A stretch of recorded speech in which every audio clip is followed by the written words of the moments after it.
Hey guys, welcome back to my channel. My name is Lexi and today we're doing another pick a card. Today's pick a card it's a soulmate reading, but not how I usually do them. So I've had this requested for a while to really take a look at past relationships and connections from past lives.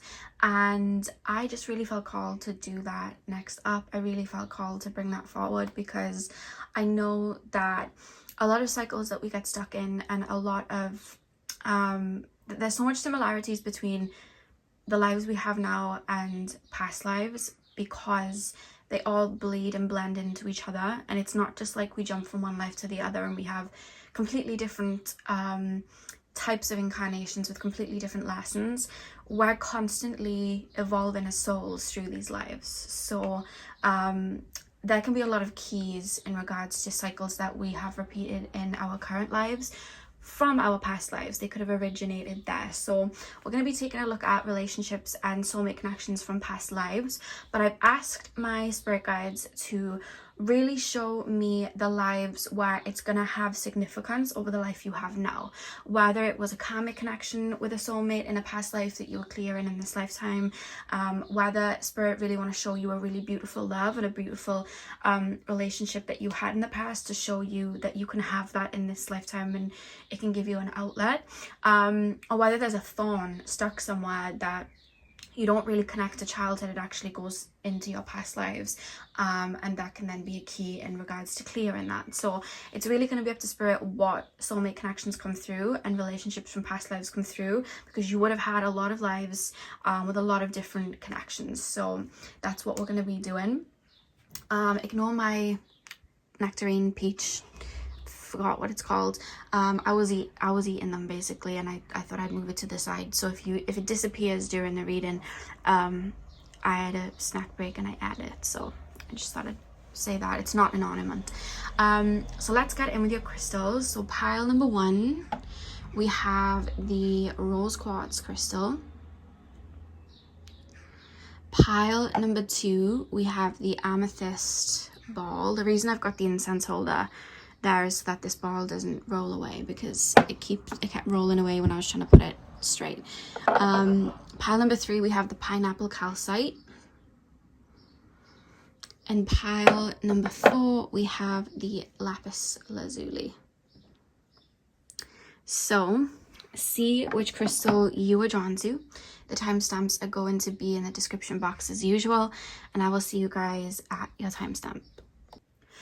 Hey pile 1, welcome to your reading. So we are taking a look at your past life soulmate connections. So like I said in the intro, spirit is going to take me to a particular past life and a particular connection with a soulmate that you could really benefit from hearing in this current life.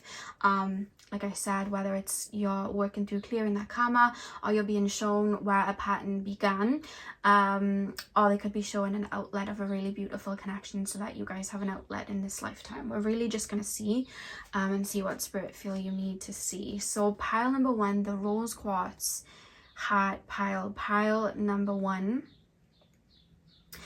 This particular life that I'm being taken to, I feel like you looked at life in a very dreamy way. Almost there's like an innocence to the way that you're looking at life, very Neptunian influence. So in this life, in that lifetime, you could have had like maybe Neptune in your 7th house, Neptune in your 5th house. It's like I'm seeing the world through the lens that makes me, I'm seeing the world through the lens of how I feel on the inside. So it's like if I look at life in a very dreamy way and from the inside, I'm gonna look at everything that way, which is beautiful in the sense of you may look at life very deeply on the inside and then you see the depth of, you know, maybe Mother Gaia in that life. But then it can also be dangerous when you are maybe hoping for a very beautiful connection and that you look at love in a very beautiful way like that, and then you may get a lot of frogs and then you project the Prince Charming onto the frog in front of you. So you're kind of creating an illusion there. That can sometimes happen with those placements, and I think spirit showed me that placement to show that there was a very dreamy outlook on life, which worked in a way to your benefit in a lot of ways, but could also put you in maybe dangerous situations or in situations where you didn't really see the full truth. And that's where spirit's taken me in this situation. But I do feel, specifically in regards to romance and relationships, and maybe even friendships, just relations with other people, I feel like you did kind of there's a lot of things being hidden from you that I'm seeing in this lifetime. Like there's a lot of and even if it's not remotely like you're being lied to in that lifetime, it's more because there's an innocence, you're not aware of certain things taking place, if that makes sense. So for example, you are innocently seeing someone step towards you in a romantic way, but you are unaware behind the scenes that that's actually being planned and you're not aware of it. So there's an illusion there, and that's really where I'm being taken to. There's a fog. It's like I'm looking at that rose quartz heart shape, but there's a fog around it, there's clouds around it. I'm not fully seeing what's behind the clouds, and I think that really took precedence in regards to connections in this particular lifetime that I'm tapping into, which I think has crossed over maybe into this lifetime. So you could share similar placements. It could be that those placements have manifested into your chart. So Neptune, I would say Neptune in the 3rd, 7th, 11th or 5th houses. That's why I would say you don't have to have that placement. It's just maybe a theme that has crossed over, where maybe you've really wanted to see the good in people, or you really just saw people's potential. It could have crossed over into this lifetime, but I feel like it's stemming from this particular connection where, I don't know, I wouldn't necessarily say I'm picking up on a lifetime where you were sheltered. I think that you were very heart-based and were unaware of maybe threats and dangers and the manipulation that was around you. Yeah, let's get in, because I feel like more will come when I get the cards done. So pile number one's past life connection, pile number one's past life romantic connection with a soulmate. We have the King of Swords. I'm gonna put this here. So King of Swords, pile number one, we have the Four of Cups. Pile number one, past life connections. We have the Nine of Swords. And one more card, please, Spirit Guides. Pile number one, past life. And we have the Knight of Swords. Okay. The back of the deck, we have the Hermit. Okay, so you may have been very connected to Spirit in this lifetime that I'm being taken to. You could have had like a deep connection with Spirit, but then I also feel like there may have been, for some of you guys, it was part of your role. So I'm being taken to like, maybe like I am being taken to like Egyptian times. I want to say that I'm being taken to Malaysia for some reason, but there's this feeling of you having a role of maybe being some sort of like high priestess or something like that, where you're channeling Spirit. But for some of you guys, then there's almost like a block there, like that's not part of my world, even though I have the gift. Even though I'm constantly in my higher chakras, it's more in this lifetime, I'm in my imagination. I have a very colourful imagination, and that's just what I'm being told. And because of that, people are looking at me with a naivety. So that's something that I'm being told, but there are psychic abilities in regards to all of you guys that you would have had at your access. It's just a case of whether you would have had the knowledge to tap into it, or whether it would have been safer for you to shut off, and that's what you did from young and just had a very open imagination. That could have also happened as well. But I see you guys very much like head in the clouds, like in the sense of you're daydreaming a lot, and a lot of people are looking to you in the sense of you being naive, because I feel like whatever time period I'm being taken to, for a lot of you guys, logic is kind of like ruling over everything. There's strategic moves being made in the physical, and I see for a lot of you guys, I almost feel like I don't have many duties in the physical. Like I'm not doing much in the physical. I'm behind closed doors, or I feel like for a lot of you guys, this was a female incarnation. I don't feel like it was a male incarnation. It doesn't matter what gender you are. this is what I'm being taken to, only because the time periods that I'm being taken to, there was a lot of restrictions for females. And if I'm thinking of like eras where like the men would have gone out and fight, and the men would have gone out to defend, and the men would have done all of this, the females would be kept behind. And that's where I'm really being taken to for you guys. And I almost feel like because of that, I have a lot of free time. I'm in my own world, I'm daydreaming, I'm reading books, I'm painting, or I'm looking at paintings. Like, there's a lot of that behind closed doors.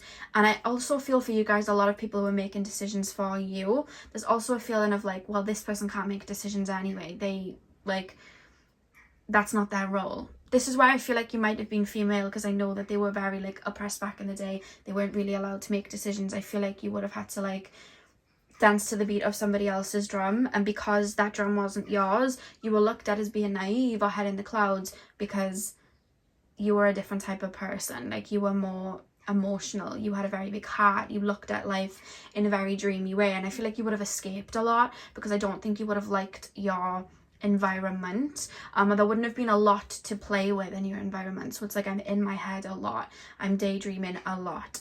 I then see you getting, so this is what I'm being taken to. There's connection, and then there's a partnership. I'm being told I have to be in a partnership with this person, and my hopes are very high, but when I meet this person, I feel nothing. I actually feel uncomfortable, and it's actually pushing me further into my mind in which I want to escape. So there's partnership, but then I'm being taken to a connection, which we'll be taken to in a second, which is like the more soulmate connection. So this partnership that I'm in, I'm being told my roles, I'm being told what I need to do. I have no choice but to be in this connection, and now I'm looking at it in a very black and white way, in which this doesn't really mean anything to me. I'm just going with the flow, and I live in kind of like a daydream in my head kind of thing. This is where the soulmate comes in.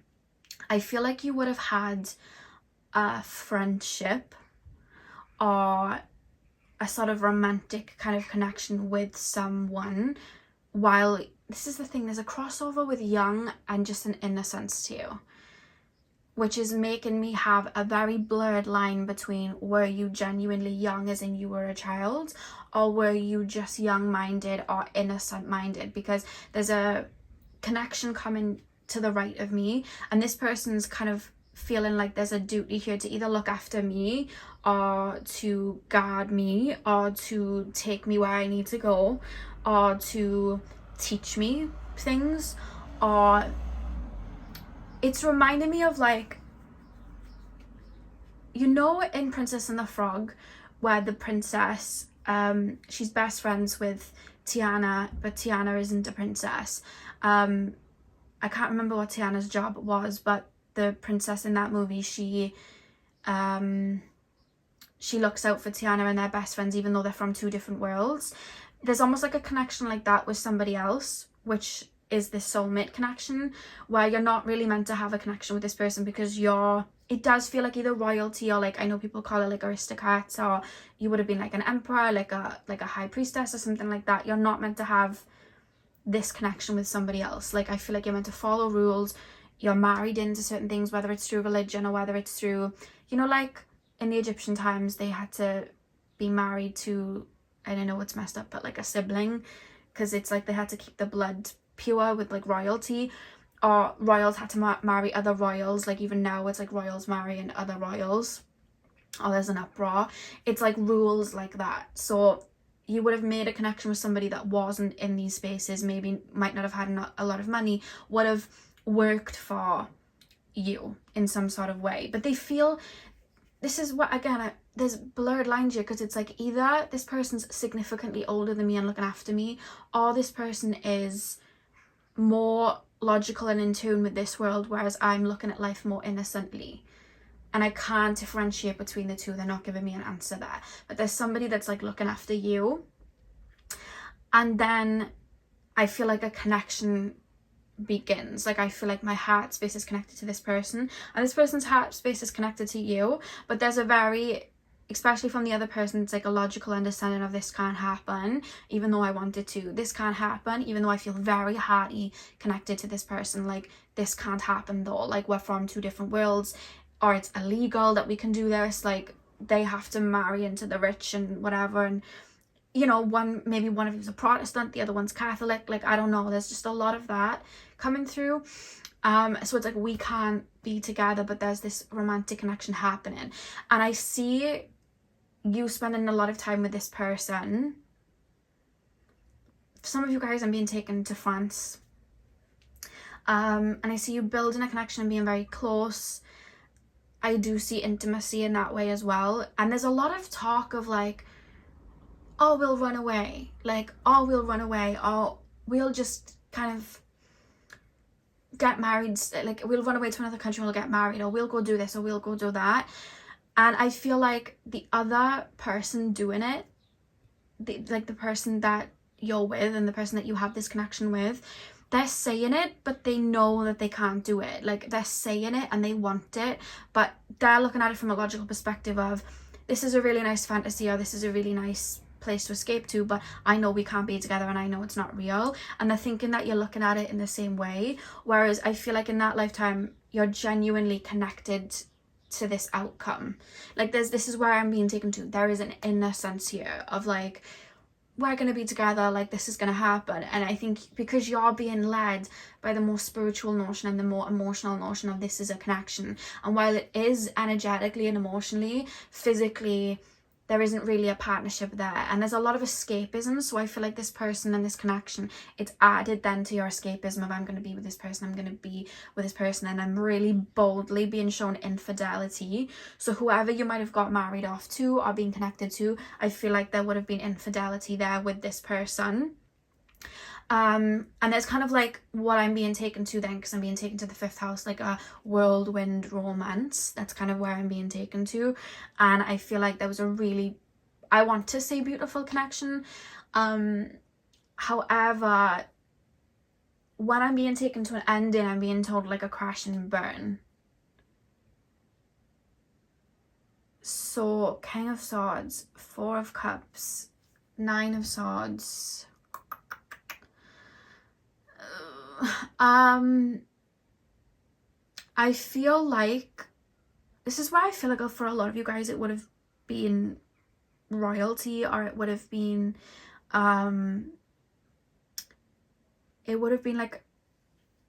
you know, in the time periods like when Henry VIII found out like his wife was cheating and would like, you know, take her head off and stuff. Like, if we're gonna put it into those words, like it's that time period. It feels like it's from like one of those barbaric time periods, because I feel like whatever would have been happening, I feel like it was put to a very big halt because something's kind of found out. So it's like, you're living in this fantasy, you're living in this world. I am being shown somebody writing down, so you could have been writing letters to this person, or you could have been writing what was happening in a book, or you could have been writing what was happening in you could have been saying it to someone or speaking it aloud, because I almost feel like either someone's eavesdropping on you and your person, somebody finds letters. It's going to be different for all of you guys, but it's almost like someone around you could like betray you, or somebody just overhears something, and that's where something's put to a stop. The person that you would have been with, there's such a guilt coming through. 1, because it's like I failed like a duty that I had, and 2, because I could have stopped this was my fault, because they're looking at you like they need to protect you. So it's almost like, this is my fault. If I would have just kept it black and white, and if I wouldn't have opened up to this connection, everything would have been fine, but this is my fault. Like, this other person saying that. So there's this indecisiveness of, I knew it was never, like, this was never going to really happen anyway. Why did I allow it to get this far? This is my fault. Whereas with you guys, I feel like there's I'm picking up betrayal, but then there's also like I really feel you would have loved this person. There's a lot of love here. And it's like, this person's then being taken away, and it's like, your heart's literally broken. Because I feel like a reality for you was just shattered. Whereas this person, there's just more so guilt. And I kind of feel like the person that you would have been in a connection with might have been taken out. I have to keep it nice and clean, but I feel like they would have been taken out or they would have been sent away. And I just see a lot of grief from you guys. I don't know if you would have been taken out, maybe some of you were, but I just see a lot of grief with this Nine of Wands as well, and she's kind of tied to these swords. It's like there's grief, like my heart is kind of like grief stricken, like I feel like my world has kind of crumbled, like this reality that I was escaping to. Like I feel like you would have genuinely believed that this connection would have got off the ground because of what you were both saying, whereas I feel like the other person just saw it more as a fantasy that, well, but we can't do it, because they were looking at it from a logical perspective. Whereas I feel like for you it was something, like it really meant something, it was going to be something, and I just see your heart kind of then being crushed. For some of you guys, you might have been taken out as well. I know it's kind of grim, but I kind of see that. But for others of you, then it's like, I need to shut off my heart because it's not safe. And I almost keep being shown ropes being tied around a heart, like, I can't use my heart space, it's not safe. I can't use my heart space, it's not safe. Like, I don't want to feel like that again. Like, that's what I'm feeling. And that in itself is then what your soul's looking at, of like, your soul's looking at it like, well, that was the death of me then, because I just went blank then. Like, my heart completely just crushed then. Like, that may as well have been the end of my life, because it was like, I looked at life through my heart space, I looked at life through that lens, and all of a sudden it's gone. Now I'm looking at it like it's dangerous, and now I'm looking at life very black and white, and now everything's kind of gone cold. So your soul's looking at it in a way of, that was when things just kind of shut out. And I'm also hearing the Ghosting song by Ariana Grande, where she sings about Mac Miller, and she's like, I know you hear me when I cry, I try to hold it in at night. So it's almost like this, love is only safe in my daydreams, love is only safe in my dreams now. If somebody gets too close, I'm going to get hurt, or they're going to get hurt, so I need to keep it as a fantasy. So it's almost like I let these outlets play out in my dreams and in my daydreams. So for the rest of that lifetime, your heart space would have only felt alive then in your daydreams and nothing else. So you would have still connected to this person through your heart space in your daydreams and in your imagination, but never let anyone get too close. And maybe since then you've maybe avoided intimacy, maybe in this lifetime as well, you've avoided intimacy physically for having intimate connections with somebody that is maybe emotionally unavailable, or somebody that's maybe far away, or connections that aren't fully getting off the ground, just because it's safer for you to keep it as a fantasy or a daydream, because it's safer for you, and maybe subconsciously you feel it's safer for them. So there's a lot of that, and it's like, I'm scared to get too close to someone then, or for someone to really come into my world in case I get hurt or they get hurt or it crashes and burns. So there's like a fear there, and maybe that's, yeah, there's a fear there. It's a fear then of being vulnerable with my heart space. It needs to stay in my daydreams, it needs to stay in my imagination, it needs to stay in my dreams, because it's not safe for me to do this. And that's where that would have come from. And because that connection never became something, you may sometimes, even in this incarnation, project the idea of that connection, of what you could have had onto people that aren't that, if that makes sense. Like, you could project that onto people that are showing a lot of red flags, that they're somebody that they're not. That's another thing that I'm being taken to as well. And I think in this lifetime you're learning to have love in a more present way, and really show up with your heart space, and really see people for who they are, and really see love. When I say see love in a logical way, I mean balance the logic out in your connections, because you might have had a lot of unrealistic connections with people that were like really far away that you couldn't really get to, or connections that were very whirlwindy, but they weren't partnerships, they weren't people you could have really grown with. Maybe people that you felt like you could fix and heal, but you couldn't actually build something with. There's a lot of that coming through. So we have rest and reconsider. I'm going to pull your oracle cards now. Rest and reconsider. Pile number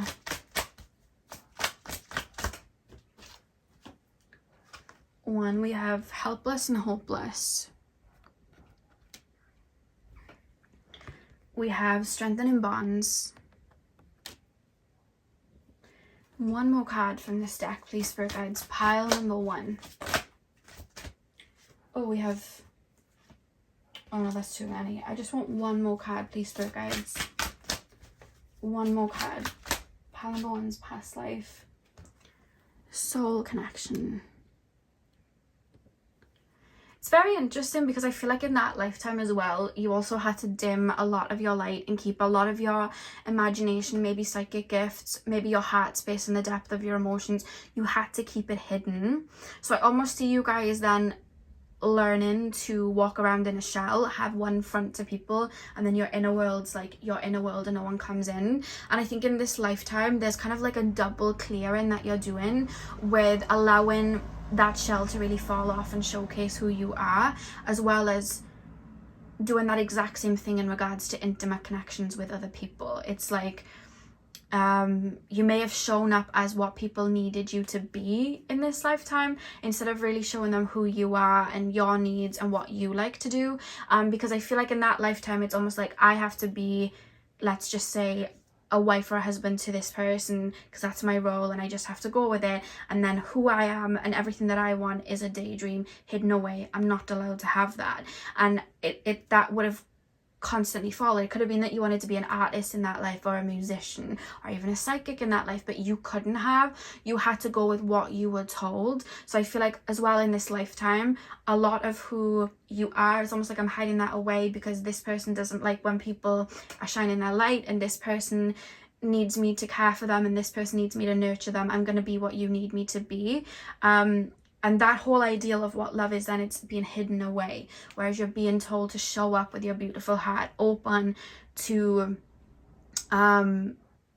really show up as yourself authentically and show up with your heart space very open to show what type of love that you want, so that that can come in with you. It's almost like I'm hiding it away because it's unrealistic, and you're being told to like fully embrace that with the shine card and strengthening bonds. And I feel like you're also balancing out the,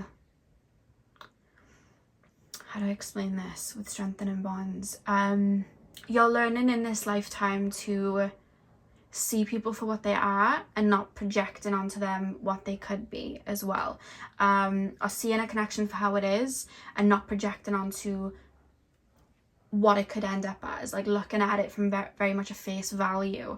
Maybe learning to see people's actions instead of their words, because I feel like this person that's coming through, they would have really had a lot of love for you and probably would have fallen in love with you too. Like that is something that I'm picking up on, but it's like they were already looking at it from a very logical perspective of, we can talk about what could be, it's not going to be that though. Maybe it's illegal, maybe it's just frowned upon, maybe I could be taken out if that happens, so I can't have that with you, even though I want to. And you would have looked at it not through a logical lens at all. So it was just like, oh, I'm going to be with this person, and not looked at, you're married or you're in this situation, we can't do that. This isn't the realm that we can do that in. So I feel like you're balancing the beautiful energetic side, spiritual side, and the emotions with the concrete of like the physical world, to unbalancing that out.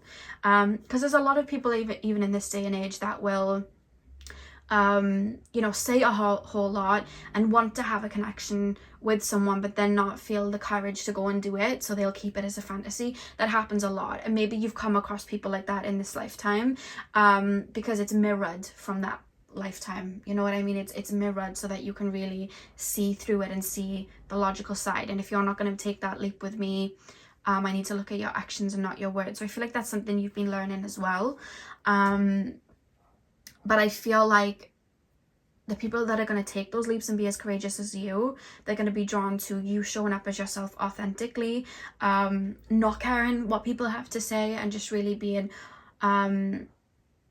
really open and vulnerable with your own needs and being in touch with them. I feel like that's when your person comes in.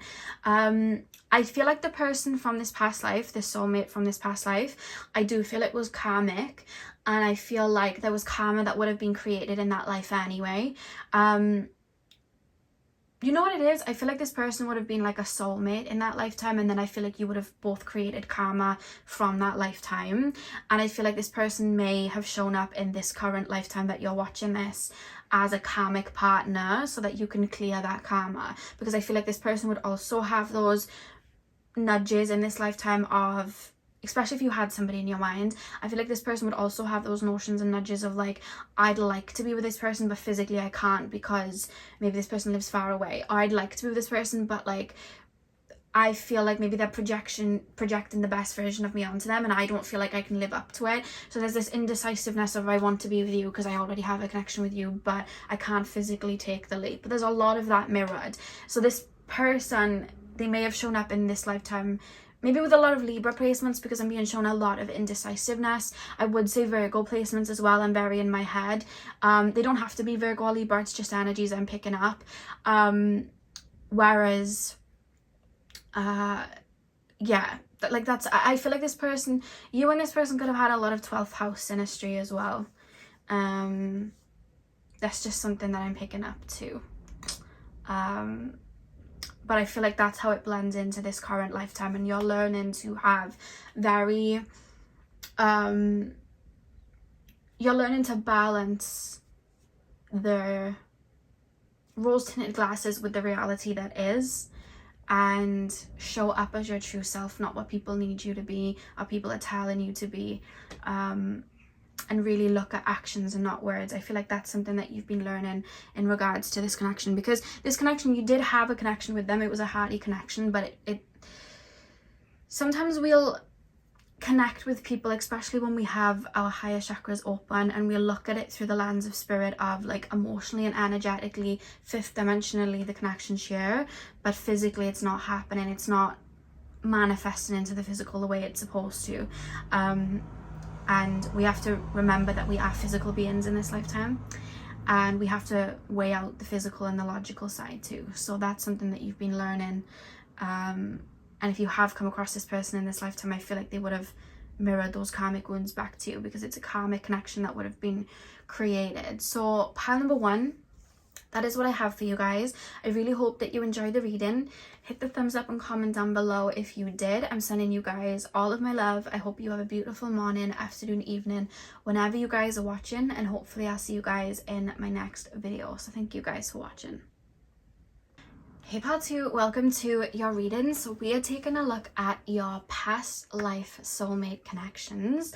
So you guys chose the amethyst crystal. I'm going to start with tarot and then we'll move on to your oracle cards. So like I said in the intro, whatever spirit feel needs to come through will come through. So whether spirit want to show me a karmic connection or something that created a lot of karma in a past life with a soulmate, and it's still playing out in this lifetime because you're still clearing it, that's what spirit will show. If spirit want to show me a beautiful connection, like a very balanced beautiful connection to show you an outlet for love, that's what spirit will show. It really depends on what spirit feel you need to hear in regards to what's going to come through.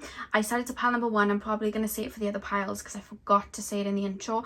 If you have had a connection with somebody in this lifetime and you really want to know like what that has to do with like a past life, especially if it's like this person's constantly cycling through, or you just feel a strong resonance with this person, keep that person in mind going into this reading, because spirit might, you know, want to bring that up for you, especially if you feel like there's unfinished business or it meant something deep to you. So spirit might want to talk about that as well, so keep that person in mind if that's what you'd like to do. So you guys chose the amethyst ball, Sophia. I'm gonna start with tarot. Let's get in. So pile number 2, please spirit guides, let me get comfy. Pile number 2, please spirit guides, tap me into the collective of my pile number 2's. Pile number 2's past life soulmate connections. Pile number 2's past life. Oh, all of a sudden, like, I feel bliss and I feel very beautiful and I feel just the embodiment of love take over me, which is really, really lovely. You have the 9 of Pentacles that's come through straight away. Not shocked that that's come through. I feel bliss. I feel pure bliss. And I do feel like the connection I'm being taken to would have been like back in the day when Earth was just getting ready to rumble. Like, that's kind of where I'm being taken to. Like, there's a strong, and it's not shocked me with the amethyst being here, but there's a strong spiritual notion here. I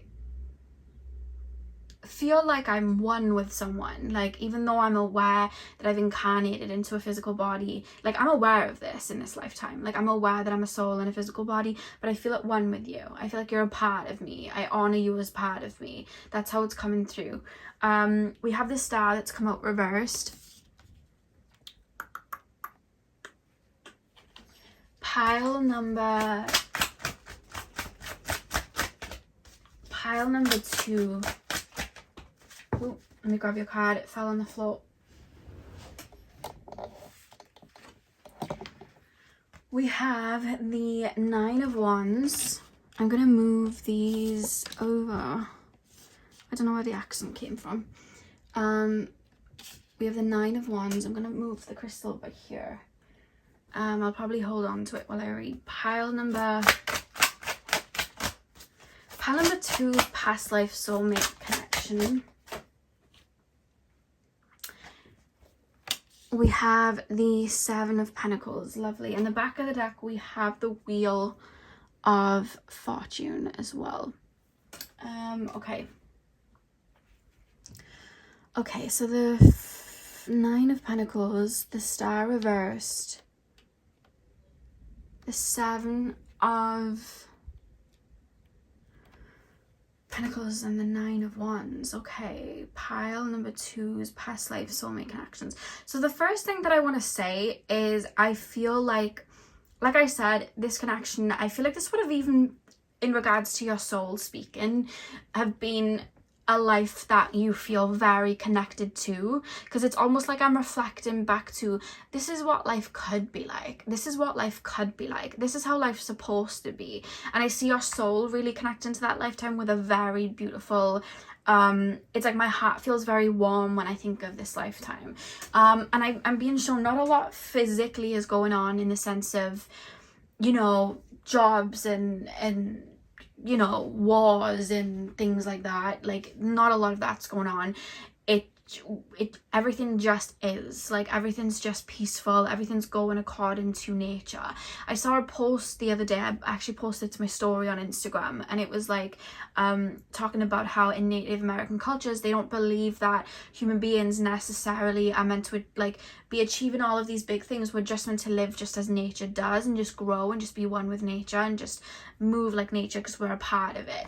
And I almost feel like that's an outlook you're looking at life like in that lifetime, and your soul's looking at it like that. Like, there's no overcomplicated, I want to say, individuality. Like, we are all one, and we're connecting with life as such, and everything's very beautiful. And I'm looking at this person in front of me, which feels like a soulmate, and you're one with me. Like, your heart's the same as mine, and it's like, this is like your soul almost speaking, like, this is when life was simpler, because we didn't have to worry about who's liking what on Instagram, who's doing this, where are they when they're saying they're here. Like, we don't have to worry about that, because it's just a trust, and it's just an inner knowing. There was nothing overcomplicating anything. Like, we are all connected as one from the heart space.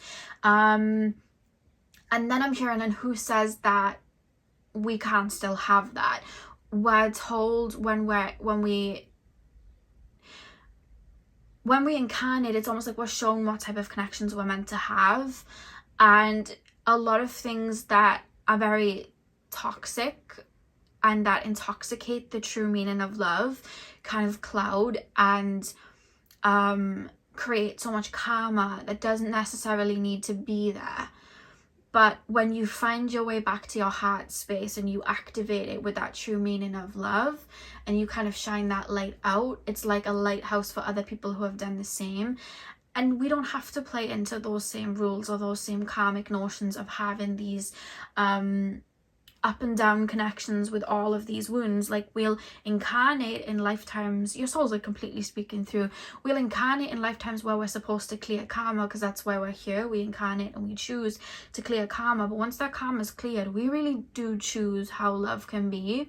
And it's almost like I feel love, it's like the way I'm looking at love is from a soul's perspective, but people are telling me to get real. But if I've already become aware and understand how to move through life and understand how to move through the 3D, if I'm already aware and hip to that, if I'm already aware and know that people can manipulate, and because of that I have healthy boundaries, then I can bring that beautiful love back in. I can return to that beautiful love and have that beautiful love again. Who says that I can't? And that's how your soul's kind of coming through, because your soul's wanting to show you've had this type of love in the past, you can completely have it again. Please be open to it and shine that beautiful hearty energy out like a lighthouse, so that your soul tribe can hear that song and make its way in. Because there are other people that it's almost like you have a beautiful heart and you may be telling yourself, well, people just want to poke at that, people just want to take me for granted, people just want to, there aren't other people like that. But there are, because not only have you had a connection like that in the past, but like I always say, there's a lot of you watching this reading, so a lot of you are going to have that same outlook, which means there's a lot of you that have that pure heart.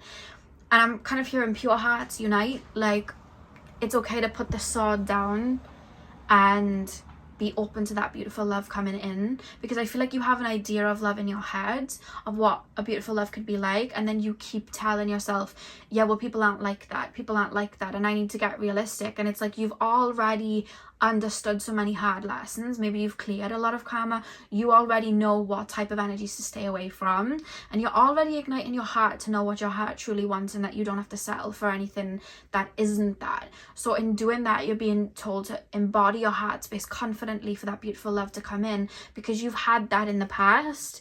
And the way that we seed and bring that beautiful love back is by embodying it ourselves. So your soul's kind of speaking and bringing this connection through, like, you can have this. Like, if you look at life through that and you embody love at that degree, that's going to be mirrored back to you. You can definitely have that again, because with this 7 of Pentacles and the seeds being, you know, the seeds coming up and being planted, it's like I'm hearing a whole new world with a Wheel of Fortune being at the back of the deck. Like, I feel like you've maybe been clearing a lot of karma, maybe like toxic cycles and things like that. Now you're seeding love back in, so you're about to show your family line how beautiful love can be, and show yourself in this incarnation, this is what love's supposed to be like. I've had it before. And your soul feels very adamant of that, because it's like with the Star reversed, it's like you've cleared so much that's meant to, like, the law of the universe, what goes up must come down. You've gone so deep into the subconscious and seen a lot of darkness that's meant to go back up. You're meant to replenish that with a beautiful love, and you're going to have that. Please embody it, and don't listen to people telling you to put a cap on something, because with the Star card being reversed, I'm almost being shown somebody looking at the stars of what they could have in regards to a relationship, but there's still projections being placed and layers being placed of like, it's unrealistic. But if you're already embodying it to a full degree, other people are too. That's not realistic at all. So there's something about that coming through, because I feel like any connection you've had in this lifetime, you've been intuitively guided to. Even when it's been a karmic, it was like, this is my journey to my heart space. So I could say that, and you could be like, well, why on earth would I intuitively get in a relationship where so many wounds came out? Those wounds were already laying in the subconscious, maybe karmically, or maybe from past lives, or maybe from, you know, your family line. That connection that you had with that person may have been a soulmate in this lifetime, but they were mirroring something back to you so that you could clear it out to embody this love feeling, to then be connected with somebody else. So you were being intuitively called to somebody because they were a bridge to someone that you are going to connect with in a very hearty way. I do feel like whatever connection you have in this lifetime, they're going to be, oh god, I've just knocked a crystal on the floor, they're going to be quite connected to spirit as well. I feel like they're going to look very much like you on the inside. There may be wounds that are going to crop up, but it's because I almost feel like this is the first time a plant is being watered, like in this family line. So maybe vulnerabilities and fears that you have in regards to relationships in this life, they may be that of your ancestors. They may be still in the DNA. And you're being told to honor those feelings, but as well embody that feeling of love and show up in that true meaning of love. That your soul, even though I'm being shown this past life, your soul is very adamant in referencing this life as well, and talking about how you're here to embody love. And this is what your soul's kind of saying, why would you incarnate into a family line and clear all of that, and clear maybe like the feeling of poverty to bring financial freedom in? That they don't want to say riches. It's like, no, say financial freedom, don't say riches. Like, it's like, I'm clearing poverty to bring financial freedom in, because financial freedom is more abundant. Sometimes we're chained to riches for egoic reasons, so it's like financial freedom they're wanting to say. So it's like, why would you clear poverty and then have that and not have the financial freedom come in? Why would you clear the feeling of being powerless to then feel powerful, but then not? It's like you're clearing so much in regards to love and how you look at love. Why would you then not have a beautiful connection come in? That's the whole point. You're meant to embody it and plant a new seed, so that the generations to come after you, they know what beautiful love is, and that's just going to continue to grow. Because we're all here and incarnated to raise consciousness and embody our truest selves and clear as much distortion as we can. That's part of it, and that's why you incarnated. So it's like this connection that you have in that life, it's going to come into this lifetime when you embody that feeling of love. And I feel like it's going to be the same person, it feels like. Yeah, I feel like it's going to be... There's someone you have a deep psychic link with, that you had really early lifetimes with. Like, I'm even being like, you know, like Lemurian times, like all the way back then. And it's someone you've had a deep link with, that every time you've kind of incarnated, there's been a level of connection to spirit where it's like, I know you, like I know you, like, and it's just like, here you are again. And I feel like it's that same person, because I keep feeling like you incarnate a lot together, or you'll show up for each other in a certain way. And when you don't incarnate together, you're each other's spirit guide, so you're always very close. And I feel like that's the person that I'm talking about. There's like a beautiful love here. And you're being told to embody that feeling of love, because it is going to come in. And that's what your higher selves are coming through to speak about. 9 of Wands, 7 of Pentacles. I don't know why I keep being shown loyalty.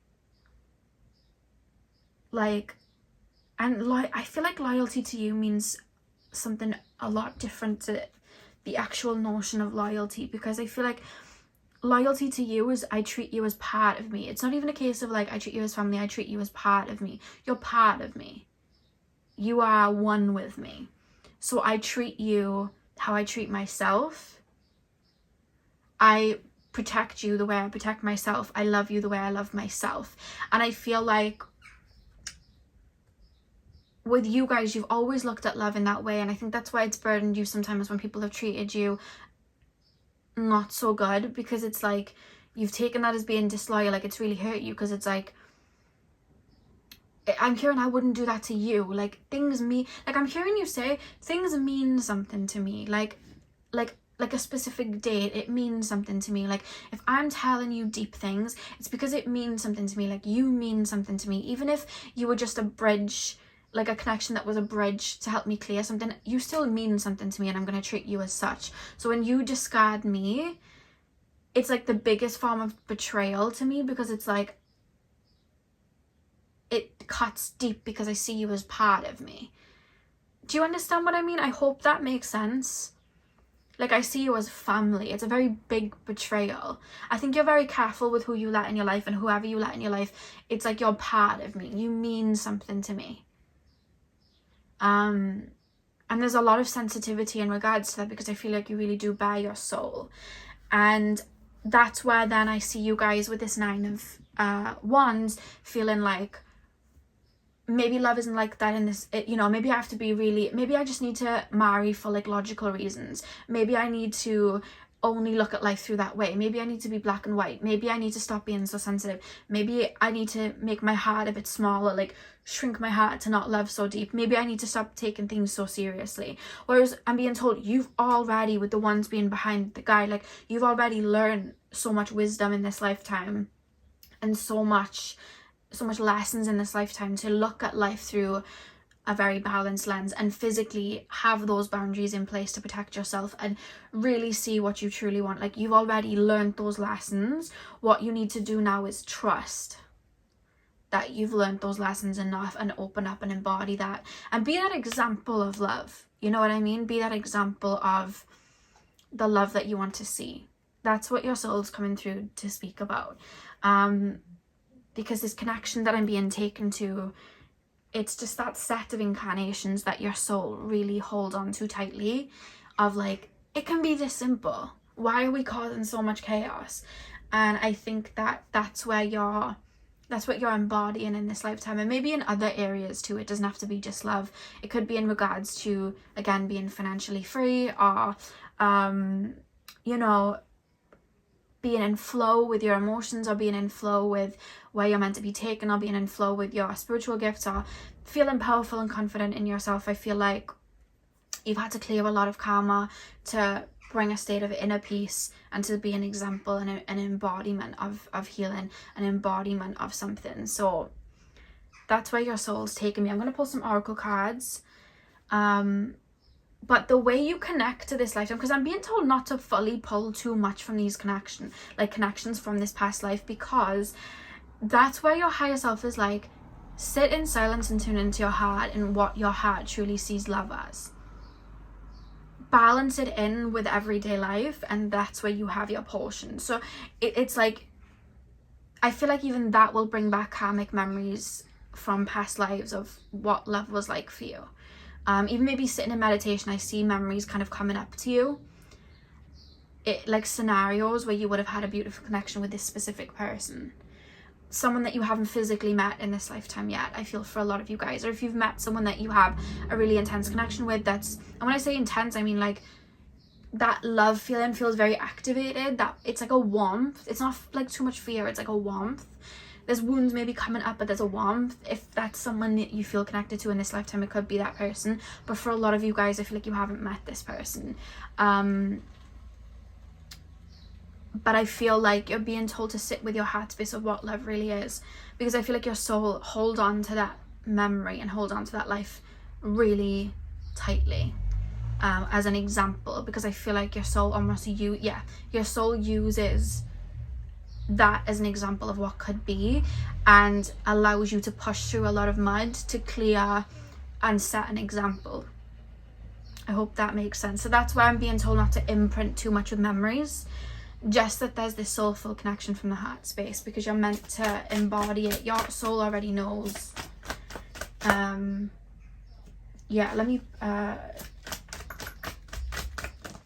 me get your oracle cards. Pile number 2's past life soul connection. Pile number 2's past life soul connection. So we have base chakra.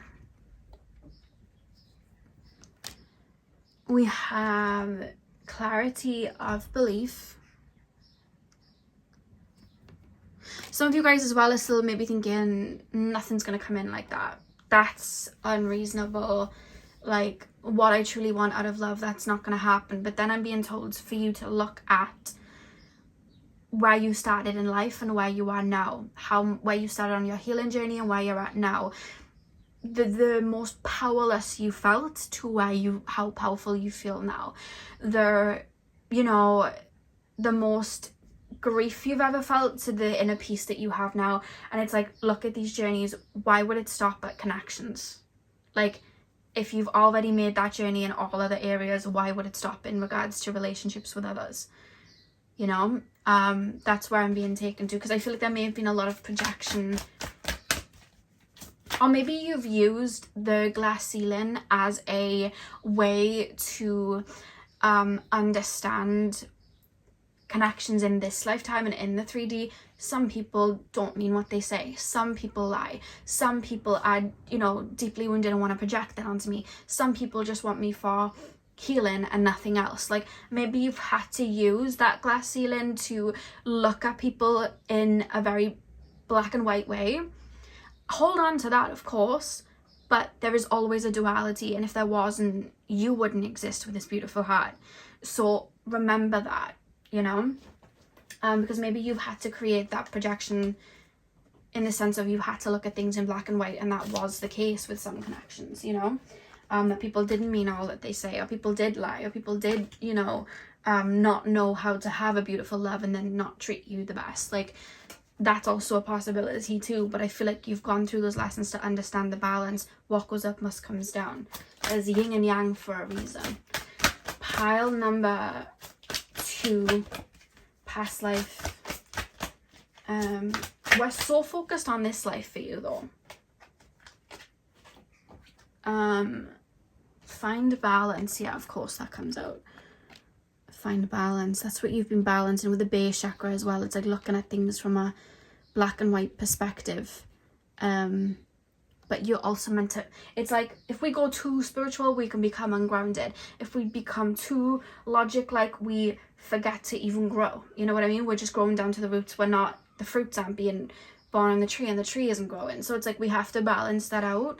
And I feel like that's what you've been balancing in this lifetime. Yeah, see, because on the other end, look at that. We have base chakra all the way down here, and then we have crown chakra all the way here with find balance. That's what, you're balancing that a lot in this lifetime. I feel like that's a theme in this lifetime of, like, balancing what your soul knows and your connection to spirit with the physical, connecting to spirit, but then having it manifest into the physical. That's what I'm really seeing here.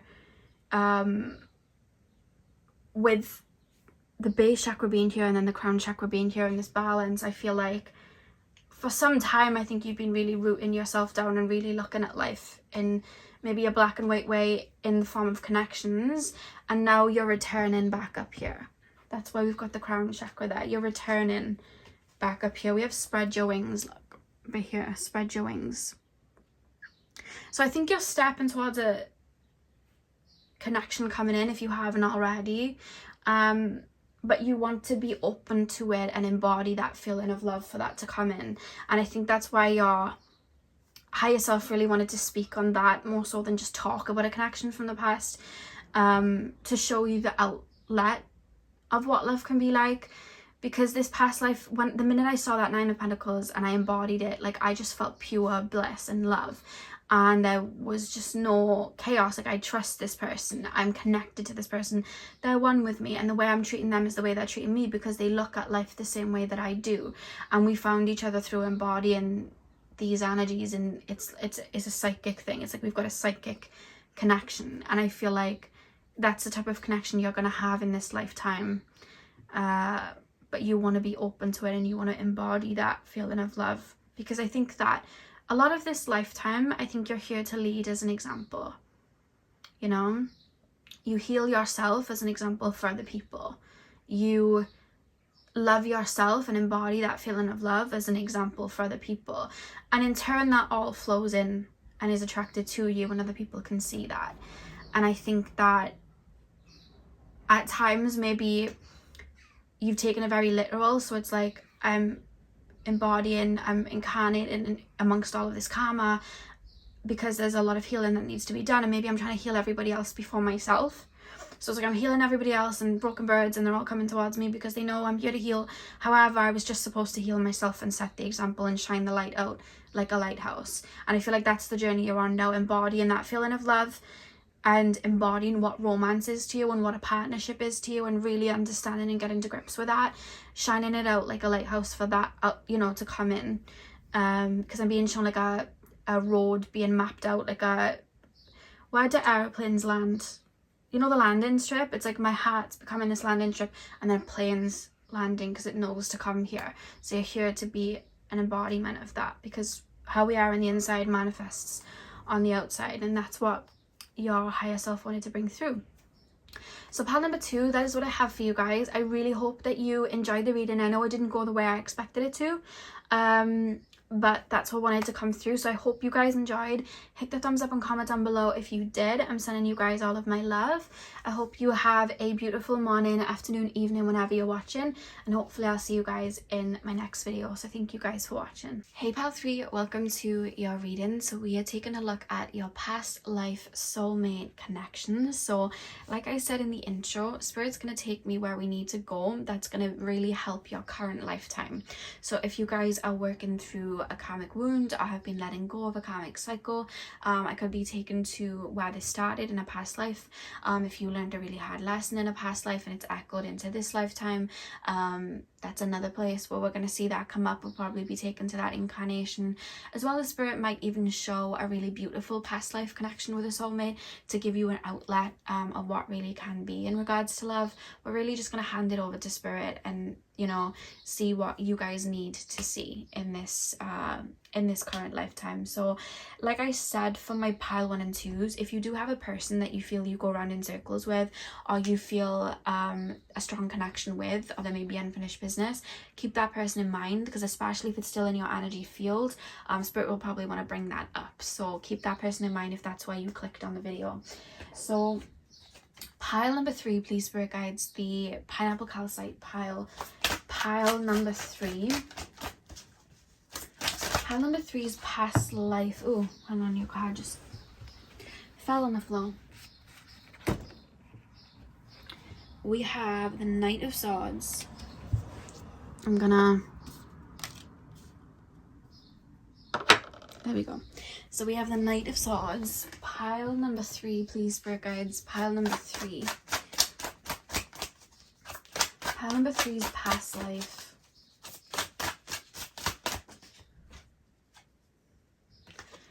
Ace of Swords. I don't know why I'm being shown Peter Pan.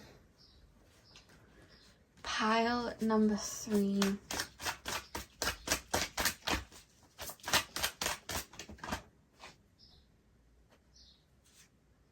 You know this song? I think it was the script, and it's like, what am I supposed to do when the best part of me was always you? I can't remember like the lyrics too well.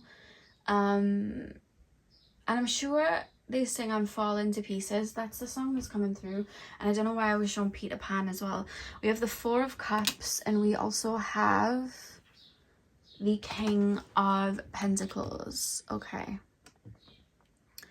And the back of the deck, we have the 5 of Cups at the back of the deck. Okay. When I'm first tapping in, it's like I'm being taken to a connection with someone that was just like, I feel like I'm being taken to like youth. So I'm being taken to like teen years. This could have been when you met a specific person. And I see a lot of love, and it's almost like I'm growing up with someone. So it could have been that you were friends with someone that you ended up falling in love with and growing up with. And everything feels like it's going kind of strength to strength, strength to strength. And it's like I keep telling stories of this love, you know, like in Titanic with Rose, and she like tells the story, and she's like, it's been 84 years, and she like tells the story of her and Jack. Like, it's a situation like that where I feel like I remember everything. Like, I played it so many times over in my mind. Like, I'm kind of in a loop in a way. Like, I keep playing it over and over and over and over, this connection, and everything's going from strength to strength. It almost feels like the blink of an eye, and then all of a sudden something's hindered. And what I see in regards to hindered is, say now you're in a in a group, like a tribe, and the person that you love, the person that you're in a relationship with, they go off to fight or they go off to do something and then they never come back. But because there's no telephones, no texts, you don't get the memo that they've gone, so you're just kind of waiting in limbo. Like, I'm being shown the Hanged Man, like I'm stuck and I'm waiting in limbo. Like, imagine you have a partner and they go off on a ship somewhere and you're waiting for them to come back, but it's their job, they have to go on the ship, and then they don't come back and no one hears anything and you're just waiting in limbo. Like, there is no saying if this person's gone or if this person's still here. And it's almost like, you know, the Ariana Grande song, My Everything, she says, "You're traveling with my heart." That's what I'm hearing. And it's almost like I'm waiting. It's like everything's going fast paced, everything's beautiful, everything's lovely, like everything's the way it's supposed to be. Like, I love my life, and then all of a sudden this huge piece of my life, this person that I'm seeing as like my other half, they're gone. But it's not like a definite. Do you understand what I mean? Like, it's not like I'm not being told this person's gone. I'm waiting in limbo, and now I'm like just stood here waiting, and I'm waiting and I'm waiting, and a week's passed and a month has passed and a year has passed, and it's not looking likely that this person's going to return. All of the arrows point to the fact that this person has gone, has been taken out in some sort of way. And even because I feel like you were deeply intuitive in this lifetime, I'm even getting intuitive nudges that this person's gone. I may even be feeling somebody's spirit around me. I may be having very psychic dreams of someone's spirit coming to me and letting me know in their dreams that they've passed over, but that they're still with me. But I don't want to accept that. I'm kind of in denial about that, so I'm kind of staying put. This is where the script song comes in. At the beginning of that song, when they sing Falling to Pieces, at the beginning, he sings something like, I'm going back to the corner where I first saw you. I'm trying to think of how it goes. I'm going back to the corner when I first saw you. I'm going to camp in my sleeping bag. I'm not going to move. And I know this song is like, I can't remember too many of the lyrics, but I know it's like the guy from the script, he's singing about going back to where he met that person and staying there just in the off chance that that person's going to pass by and he'll bump into her. That's the meaning of the song. So there's almost this feeling, because I'm stuck in limbo, I'm staying put in case you come back. So it's like saying you were connected to a certain piece of land, or you were connected to a certain house, and there's all these memories connected to this land, there's all these memories connected to this house. I feel very stuck and connected to this place, very nostalgic, very Cancer energy coming through. So it's like, that's how I'm keeping it alive and I'm holding on to it. I can't move from this house in case you come back, in case you turn up. And I almost feel like moving away from this house is accepting that you're gone, and then I've got to grieve. So this house is like how I connect to you, or this land that I'm on, or this town that I'm in, or the street that I'm living on, or this, wherever you are. I can't move away. Like, I'm even being shown a tree that's symbolizing something, and it's like, I can't move away because I can't leave this tree. And I feel, and you may even be feeling as I'm speaking, because I feel it, it's like a grievance. Like, I feel like I can't leave. And even though intuitively I know, and logically I'm even being told, like, my logic's telling me it's not looking good. This person's probably, if they were on a ship, gone overboard. This person's probably been taken out if they've gone somewhere. Maybe they've gone out to like fight in, like a war or something. And it's like, I know that they're probably not going to come back. Like, and I can't reach out to them. I can't write notes, because who would I write a note to anyway? Where would it go to anyway? It's like, I know intuitively as well, like, I can feel this person around me spiritually, but I won't accept it, because to accept it does mean you're gone, and then I've got to grieve it. So I'm holding on, and it's like I'm reciting memories. I'm going back and back and back over a situation. Think of, like, as well in like Titanic, when Rose held on to that necklace, their necklace. I know it wasn't too much of a symbol of her and Jack, but like, she held on to that memory to the point that she could literally play by play that whole, what was Titanic set over like 3 days, 2 days? She could replay it over so vividly. And she held on to that. So it's almost like I'm holding on to that situation. I don't want to let it go. And this is where we have here with the Ace of Swords. It's like, I know that this person's gone, but I can't let go. And that way I'm keeping this person alive. But then it's like, I'm not flowing into a new phase of my life. I'm not letting go to open up to a newer connection because I don't want a new connection. I want this person back. It's almost like I can't be in another connection with somebody, because if I do, that means I'm cheating on this person and I can't betray this person. Like, I'm feeling very stuck, and I'm purposefully staying here. I don't want to move. I want to stay here with this person, even though, like, so now I'm connected to a tribe and this person's in that tribe and we're connected to a specific land or a specific situation. I'm even being shown that tribe's moved on. They've moved somewhere completely different, but I'm still staying here. I'm still staying put. I'm not moving. So it's like I'm resisting flows. I'm resisting the ocean because I have to stay here. It could be that, like, you know, everybody in that street has moved away. You know, maybe all the houses are vacant. No one even lives there anymore. But it's like I'm staying in this house. I'm staying here because I have to, in case this person comes back, by the off chance this person comes back. So there's a lot of, like, feeling stuck and not moving forward and not accepting an ending and not accepting what's in front of me just in case. And I feel like that then has, that's where I'm shown this is the birth of the abandonment wound. And then I see you in lifetimes, maybe even in this lifetime, having scenarios maybe with parents where a parent has left or a parent has stepped away. And naturally as a child, you're not going to be able to accept that. Your brain's not going to be able to accept that. And when we have a parent or a situation where someone's left us, it's like we have to try and make that right. Our inner child tries to make that right as we go over. So we try to prove that we're worthy to other people. So it's like our inner child trying to patch it up with a plaster. Like, look, I'm worthy, you can stay. Look, I'm worthy, you can stay. Or it could even be that, like, a parent passes away then in childhood. So that abandonment wound is then still happening. And it's almost like I want to cling to everything. I don't want to move from everything. I want to cling. I want to stay in this connection because I don't want that feeling of grief and abandonment. I don't want to let go. And when we hold on to something, we're not making room for new to come in. And I feel like there's an abandonment wound here of, like, feeling like I have to hold on to something because it's like looking at the universe in a lack mindset. If I let go, then something new isn't going to take its place. If I let go, then something bad is going to happen. It's like I'm not trusting the flow. I'm not trusting the universe. I'm not trusting these cycles, which can then block off abundance coming in, new connections coming in, because it's like, what is there beyond this? It's like I can't let go of this. Even if it's not the best for me, it's like I can't let go.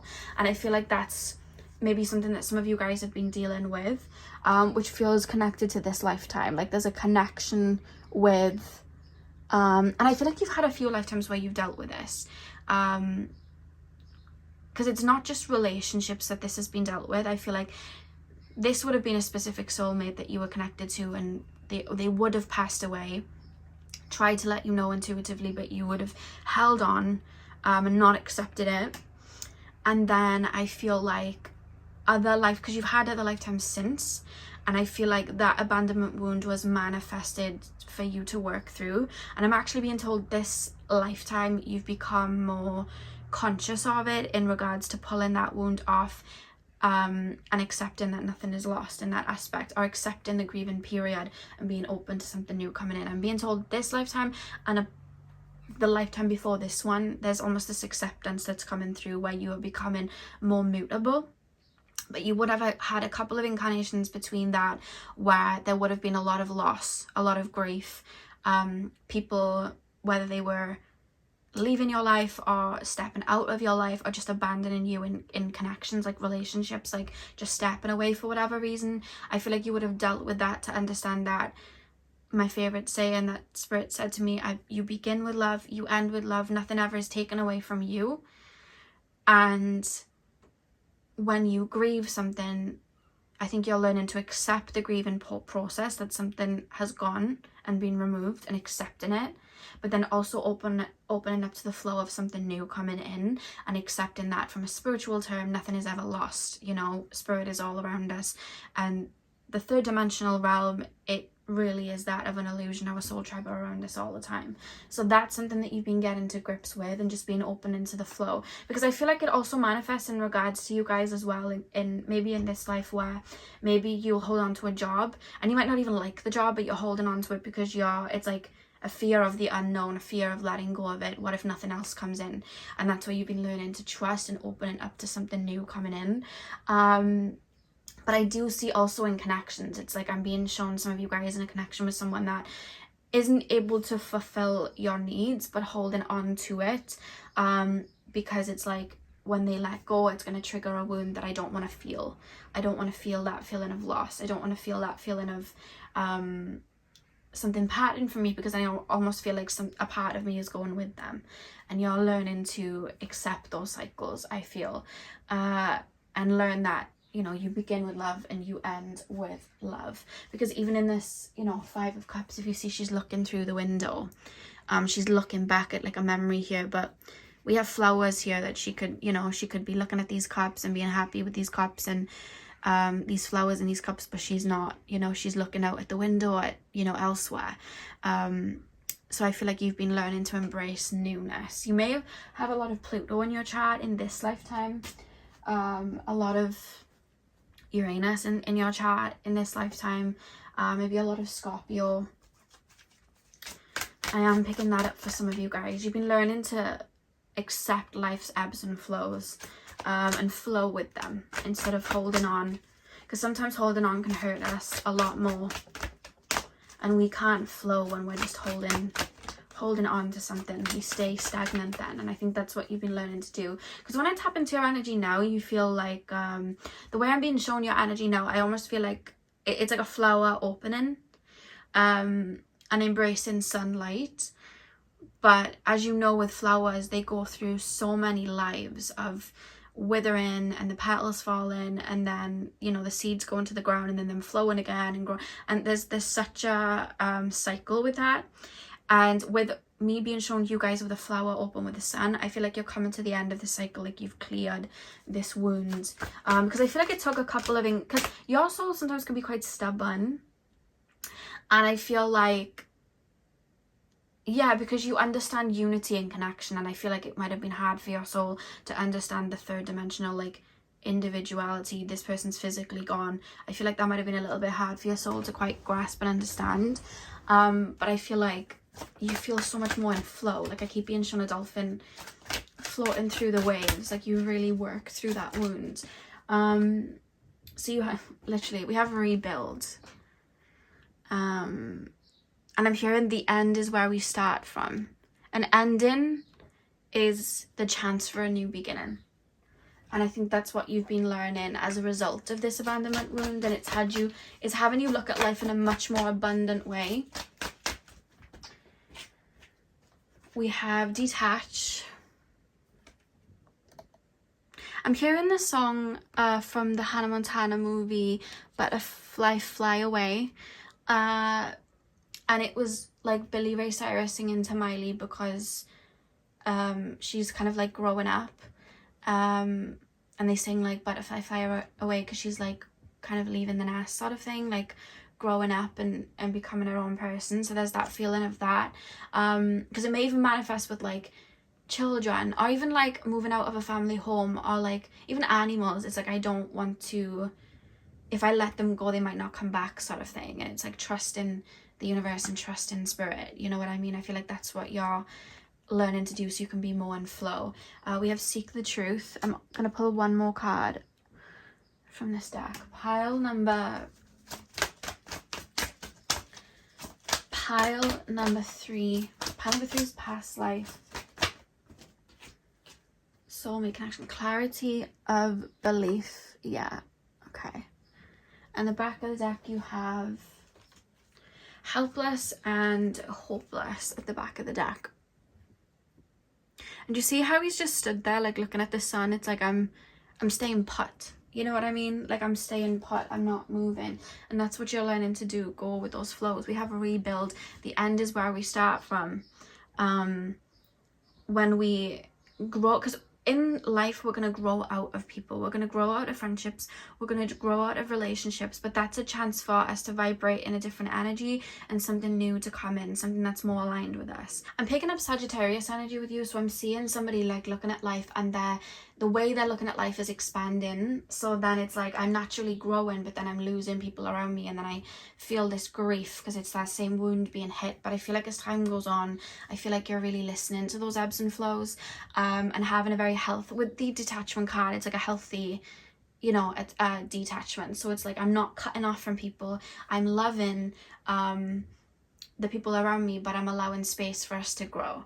It's like some people say when they've had like for example, my nana, right, she had a cat called Cookie, and Cookie passed away last year, and she said I would never get another cat because it hurts too much. But I was just thinking to myself, like, it does hurt when you lose an animal. Like, I still cry over my Softie. However, I could have been like, I don't want any other animals after Softie because I didn't want to feel that pain. But just because I don't want to feel that pain, it's like me blocking myself off to the feeling of love. And I wouldn't have my, you know, my Luna, my Padme, and my Veda. I wouldn't have that beautiful, you know, my animals now, and that chance to love and that chance to grow and have new connections. Like, if I completely block myself off to the fact that one day I'll have to feel pain because it'll be their time to go, I'm missing out on the joy that they bring me now. And I don't want to hide myself away from love or connections with people and animals or anything because I'm scared of the feeling of them leaving. You know, I want to experience love because it's abundant, and I think that's why we're here, to love. So we shouldn't shelter ourselves from that. And I feel like that's what you're learning with this detachment card. It's like the detachment in the sense of I love you, but you're also going to grow in your own way and do your own thing. And I think that's what you guys are learning and coming to terms with. Seek the truth. Why do we have seek the truth? And clarity of belief. I think also just accepting,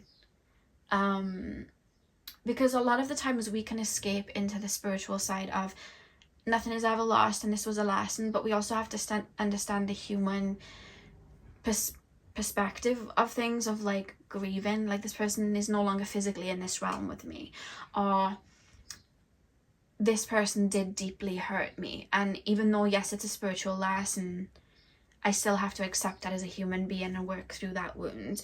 And I think that's what you've been balancing out, you know what I mean? And really accepting and understanding the duality of I'm hurting, I'm grieving, I'm letting go of this, but then also balancing it with a spiritual perspective of, but what leaves comes back in a new form, you know what I mean? And I think that's what you've been really balancing out, which is a really deep lesson to learn. I feel like you guys are very evolved spiritually, because it's that duality that I feel like you guys are intertwining together. And especially with clarity of belief as well, that's really reminding me of what I was being shown of.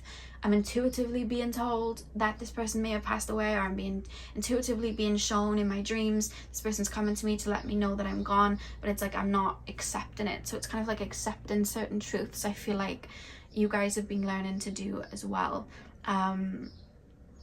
And yeah, pile number 3, that is what I have for you guys. So I really hope that you enjoyed the reading.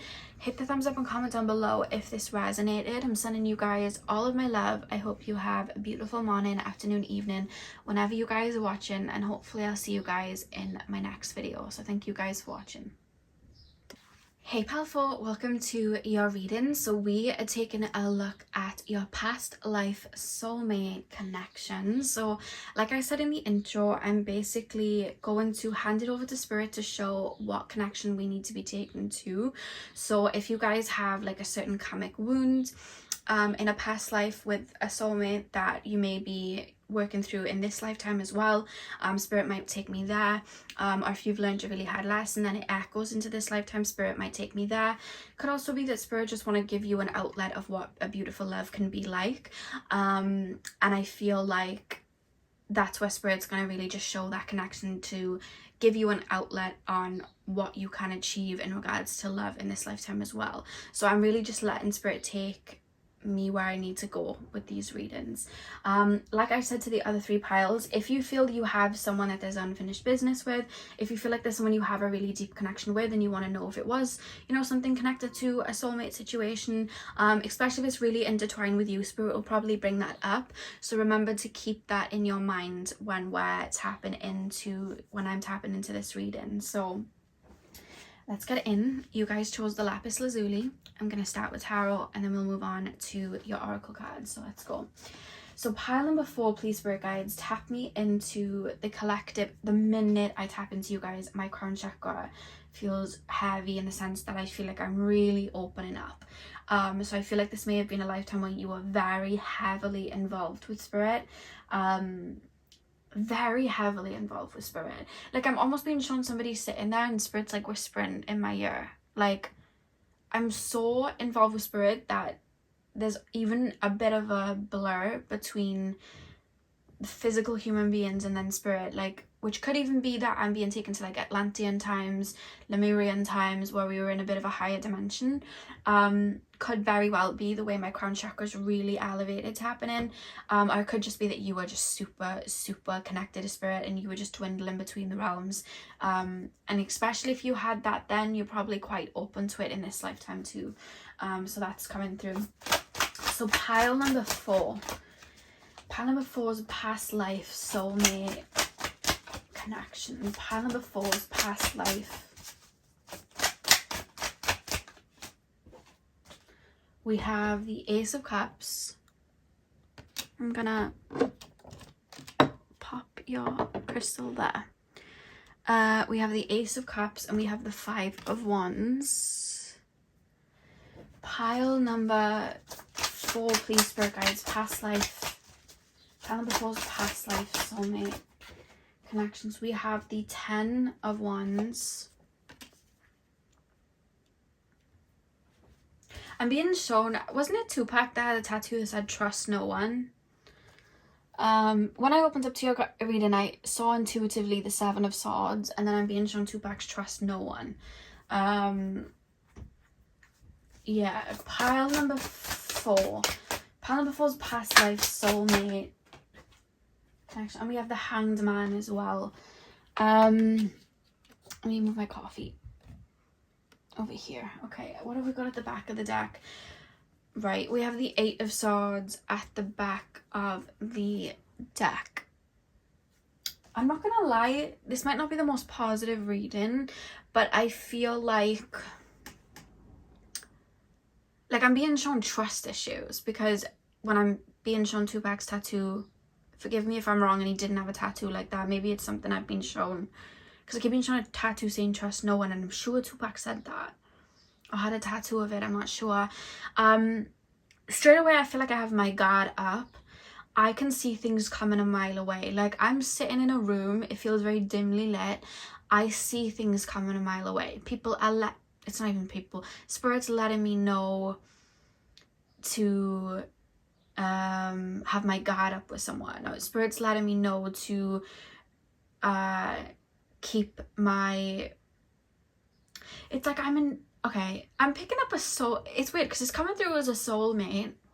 Like, whoever this person is in regards to you, they're coming through as a soulmate, but it's like sticky. There's like a mess here. Like, I feel like this person, whoever they are, it's like I'm being shown the yin yang symbol, and it's like this person is choosing to be led astray, or choosing to act out of their shadow side, choosing to act out of, like, not act with like morals, not act with loyalty, and I'm keeping them close, but I'm very aware of maybe the path they're going down or just the way that they're being. I can very much see through to this person. Why am I hearing Love the Way You Lie? Like, I'm literally being shown Rihanna's song Love the Way You Lie, and it's like I'm seeing the good in this person even though there's a lot of darkness in them. But it's like I'm not seeing you guys as naive in this lifetime. Like, I see you guys being very smart, very grounded, very intuitive, full of wisdom, and it's like I'm seeing this person's choices and I don't agree with it, and I love them. Like, I'm being taken to like Egypt, and I'm being shown someone that's like this person that I'm connecting to, they're also quite psychic. Like, they're also working with magic is what I want to say, and we're both as intelligent as each other, we're both as intuitive as each other, but this person, there's like a darkness surrounding them, like there's a corruption surrounding them, and I don't like certain moves that they're making, but I love this person and I'm trying to steer them in a good direction, or I'm trying to be an example of like good for them, but for some reason this person keeps getting worse to the point that they end up betraying me. At first they might have been betraying other people and making, because I'm being shown a chessboard, so it's like making certain chess moves, but it's like I was never at the brunt of it, they were always looking out for me, whereas now this darkness has kind of taken over them to the point that they've even betrayed me. Now I'm being hurt, but it's almost like I'm intuitively being aware of what's happening before it happens, because it's like Spirit's in my ear, like Spirit's letting me know, like I feel heavily protected, like there's a deity walking with me, or there's a spirit guide walking with me. And when I say spirit guide, like it's strong, like there's a being around me really protecting me, and I knew I would probably need it in this lifetime because of the work that I do and the people that are around me. Because in the world that I'm in here, people connect with spirit, everyone does. People work with magic, everyone does. Like that's the world I'm in, but there's levels to it, and I'm very good at what I do, which is why I'm stood here, because I'm being shown a pyramid and I'm like near the top of the pyramid. Like I'm very good at what I do. You can't get anything past me, but I'm very humble about it. But then there's this person who's like, I'm very good at what I do, haha, and that's the person that I love. But it's like power's taking over them, the masculine side's taking over them, the ego's taking over them, and then we're clashing to the point that this person is, again, 7 of Swords, hurting me. And it's almost like I want to save this person and I want to fix this person, but I know that I have to play it by ear. I know that I have to play my cards right. And I have hope that this person's going to come back to themselves. I have hope that this person's going to remember who they are, but they just keep getting lost in the sauce. And I'm watching this person deteriorate into darker motives, and this person feels like a part of me, so I'm grieving, and I can feel energetically like I'm losing them. And I'm even being shown like a corruption, not even of you, but like of other people. Like how can I put this into words? Like, say now there's a land, because this is a time period where everyone on earth was super connected to spirit.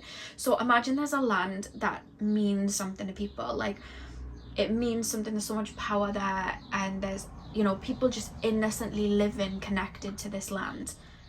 And I know this and I love that. Whereas this person that I love, they know this and they did love that.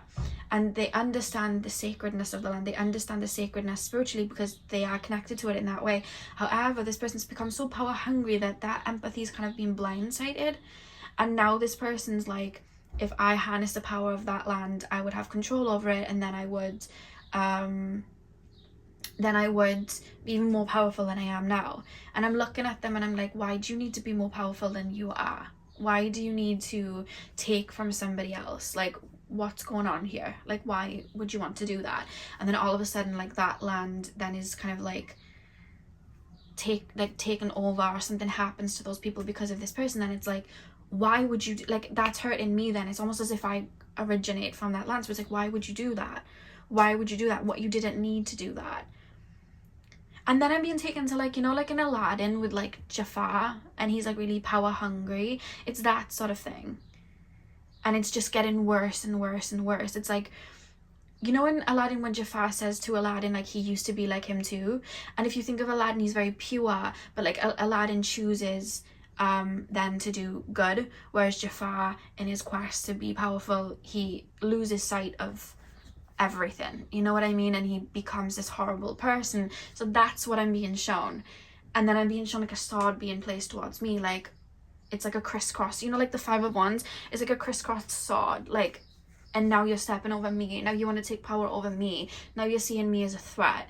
And I see some of you guys as well, even like writing downloads that you get into a book, or writing poems into a book, or writing art into a book, or creating something that is worth a lot. And then this person's taking that and claiming it as their own, or this person's feeding off your energy, if that makes sense, because you still have empathy for this person. So they're kind of like feeding off it. Look at the 9 of Swords at the back of the deck. Behind it is Strength. So it's almost like this person's trying to feed off your power. and kind of keeping you stuck. And it's like I'm intuitively aware that this may be happening, but I don't want to accept it. I don't want to believe that this person's doing something or going as bad as they are. And I feel very betrayed. Like I'm watching someone very pure be betrayed. And it could even be as well, like, you may then have fear in regards to your own psychic gifts then, because it's like, look how bad it can go. I passed on these downloads or information from spirit. They took it and they used it for negative, and they've corrupted it to the point that they've even corrupted themselves. I need to shut down maybe a connection to spirit, or I need to shut down spiritually, because it's not safe. Look what can happen. You know what I mean? Or especially with the lapis lazuli connecting to the throat chakra, I might have, like, let's say, wrote a speech for someone, or I might have brought information through to someone, and now they've taken it and twisted it and used it for bad. And now I'm viewing me speaking up, or me giving a speech, or me writing a speech for someone. Now I'm seeing that as poison, and it shouldn't be done, so I'm hiding it away. These psychic gifts need to be hidden away. This power needs to be hidden away, or I'm scared to tap into my power in case of that happens. I'm scared to tap into my power in case I lose myself like this person, because I really love this person. So there's a feeling of that coming through, where it then creates this disdain and this fear. Because even with the Hanged Man, if you see, she's still really tied to that rope, and it's like what should be a blessing I'm looking at now as a curse. That's really what I'm being shown. And with the Ten of Wands as well, if you see the birds just completely falling back with the wands, so it's like I've watched someone turn cold. And I feel like that's where then maybe in this lifetime, because I'm being taken to this lifetime then, and it's like this is manifested in this lifetime where you haven't fully trusted people, or you felt like you've had to like really suss people out and find out as much as you can in case they hurt you, or think of every possible way in which they can hurt you so that you can prep for if it happens. Or it's like I'm pulling out my decks every time I meet someone so that I know their intentions and I know what they're going to do, and I need to understand what their motives are and how it's going to go beforehand so I can prep for it. So it's like I'm using my psychic gift in a way in this lifetime then to know every single outcome instead of going with the flow. So whereas like you could have in this lifetime had a connection with somebody that maybe lasted 3 years and you were meant to learn something, you would have psychically really tried to understand it to the point that you would have seen that it would have ended in 3 years and gone, no, I don't want that to happen, and then completely pushed it away so that connection didn't happen. So you left out the connection with that person. You were left out on that connection with that person because you didn't want the ending to happen. You lived it psychically, you saw it intuitively, so it doesn't need to happen now. And I feel like that may transpire in regards to your current lifetime, where you may keep people at bay, or see that there's like a harsh lesson, or see that there's a lesson. It's almost like psychically I'm picking up on it, I'm psychically finding out what may happen, and it's like I'm almost living it energetically so I don't have to go through it in the physical. But then it stops you flowing. It stops connections just flowing and things happening in that way. And that's what you've been learning, to really just live in the present and move day by day, because there's not... The threats back then are nowhere near the threats now, is what Spirit is saying. And if you're meant to know something, Spirit will let you know, just like they did in that lifetime, they're saying. And you're very pure of heart, I'm being told. So you're very protected. But there's this, I don't trust this person, I don't trust that person, and I'm waiting for this person to turn on me. And I feel like it might manifest in regards to friendships and things as well. I'm waiting for this person to turn on me. I'm waiting for this person to do something to me. It's like I'm waiting. And I feel like you've been learning to really stand in your power and trust in this lifetime. Because there's a lot of like paranoia. I want to know though, because I'm really interested now, how that other... I want to pull some cards quickly, because I feel like I want to know, with this soul that went dark, are they still that way? And if it's someone you know in this lifetime. No, I'm going to quick no, it's no one you know in this lifetime. But is this person still in very darker energies? Is this person still very power hungry? this person's soul's like energy? Are they still connected to my pal fours? We have the Hermit. They're working through karmic debt and have been. Six of Wands. They're working through karmic debt currently. I don't think you've had incarnations with this person since then, actually. Page of Swords. Yeah, I feel like they've been working through karmic debt. They've been clearing the karma that they would have created. So, yeah, I feel like this person's on their way back to... This was this person's journey through their own darkness, and I think that it created a lot of karma for this person on Earth, because especially if you're hurting certain souls, or let's just say taking someone's land or harnessing an energy like that, you are creating karma. So the way that this person may be working through that karmic debt is maybe incarnating as a descendant of those that were taken advantage of, and like working through that and understanding that empathy. I think that's what this person may be working through. I don't think that you've had connections necessarily with this person in physical incarnation since, but I do feel that you've been a spirit guide to this person. So you're still connected with them spiritually, and this was this person's journey through their own darkness, which ended up creating quite a bit of karma that they're working through. I don't know, I was really interested then, and I felt like you would be too. And I feel like you're going to reunite with this person at one point, because we have the Knight of Cups here. So I feel like in another incarnation you're going to reunite with this person, and things are going to be balanced out.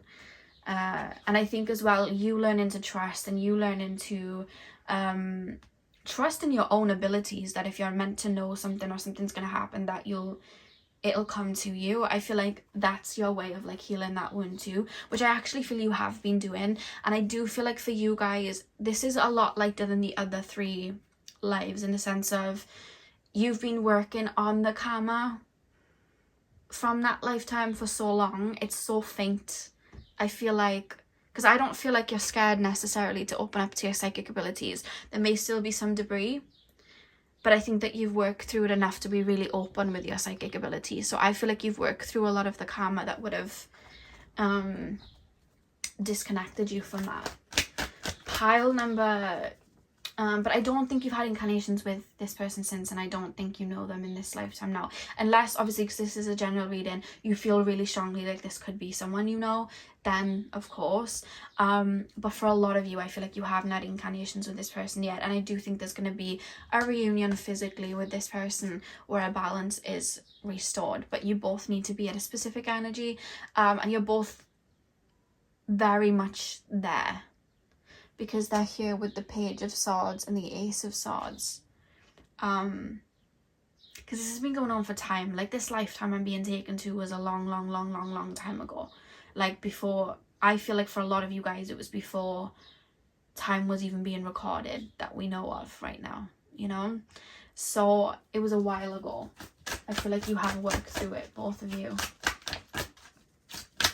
But souls do go through an evolution of their own darkness and work through their shadow periods, and I think that was this person's. I think it just was quite strong.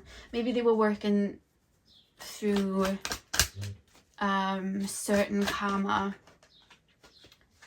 on Earth, so they chose to take on that role to play out certain situations to work through that karma. That could have also happened as well.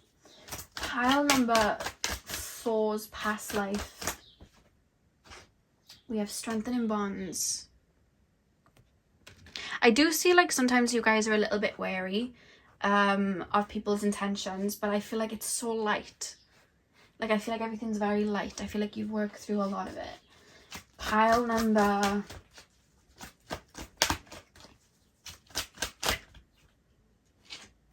We have the crown chakra.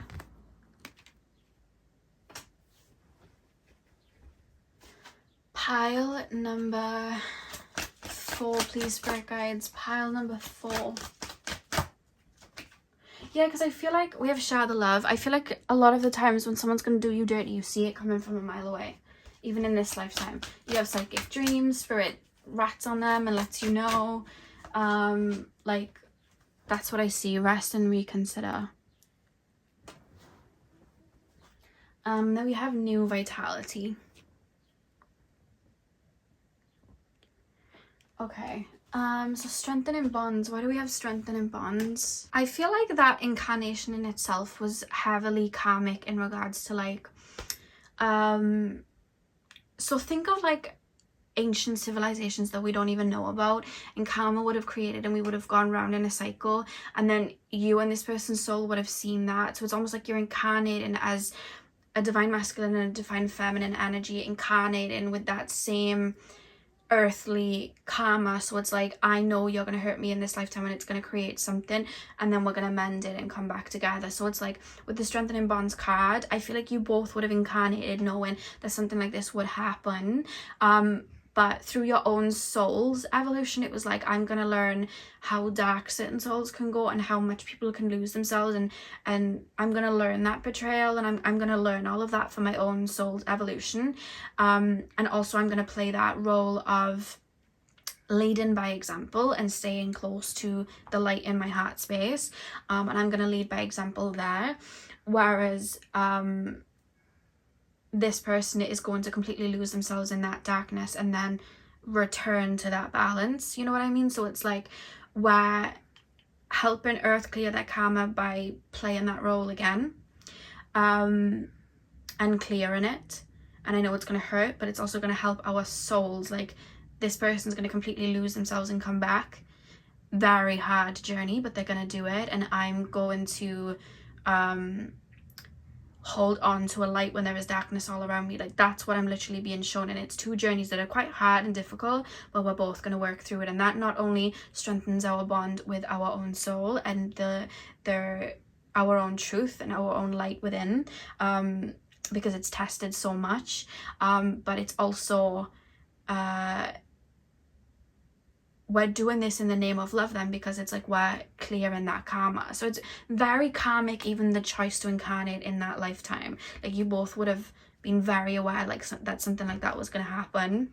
And even crown chakra, because I see you guys aware, like, and I see you guys, it's literally in your everyday life as well, where like someone may hurt you and it's like, oh wow, you were mirroring this to me, and I understand why you were doing it, because I was mirroring this to you, and I have to look at it from a human perspective, because F you for doing that to me, like, that was awful, so I have to cut you off. However, on a soul level, I understand why you did that. Like, you're really hurting, and understanding the duality and the balance of it, like, this was all for a greater plan, but also from a human perspective, F you sort of thing. So it's like you're learning that duality, and holding on to your light there. So I feel like it even mirrors in your everyday life, because I feel like you've had people that have maybe like betrayed you or not treated you the best, but you've been able to see through it, just like you would have in this certain incarnation. It was just the stakes were a lot higher in this certain incarnation, and we share the love. That's why it's here. It's like holding on to your own morals when you could easily get revenge. I feel like that's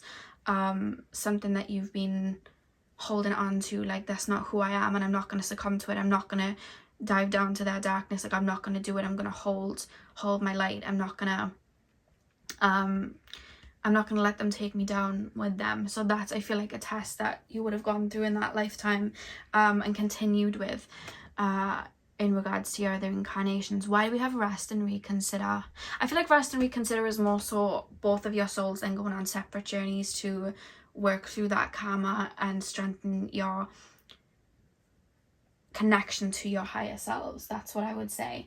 And then with new vitality, with the wisdom of both of you seeing that darkness, then you'd reunite in a certain incarnation on Earth where new vitality would be there, because it's like we've come back together, and we've restored that karma. So I feel like that is kind of like the journey. I don't think the journey's done with you and this person. I think you're going to see them again, where you are able to have a more balanced connection. For some of you guys, it could be in this lifetime, if you know of this person in this lifetime, but for a lot of you guys, I feel like it's going to be a different lifetime, to be honest with you. But I do see them returning with the Knight of Cups, because I feel like you're both resonating at the same frequency now, meaning that darkness is very much a thing of the past, or something very faint in their current incarnations right now. Yeah, so pile number 4, that is what I got. That was really interesting, and that didn't go the way that I expected it to go. So that was really, really interesting. Because when I was seeing the Seven of Swords in my mind's eye and trust no one, I was like, okay, it's not looking good. But that makes a lot of sense, especially with the fact that their soul is currently on the reverse end of that karma and kind of restoring that energy. That makes a lot of sense because I see a lot of scenarios like that. So yeah, that was really interesting. So pile number 4, let me know what you think. Hit the thumbs up and comment down below if you guys enjoyed the reading and it resonated. I'm sending you guys all of my love. I hope you have a beautiful morning, afternoon, evening, whenever you guys are watching, and hopefully I will see you guys in my next video. So thank you guys for watching.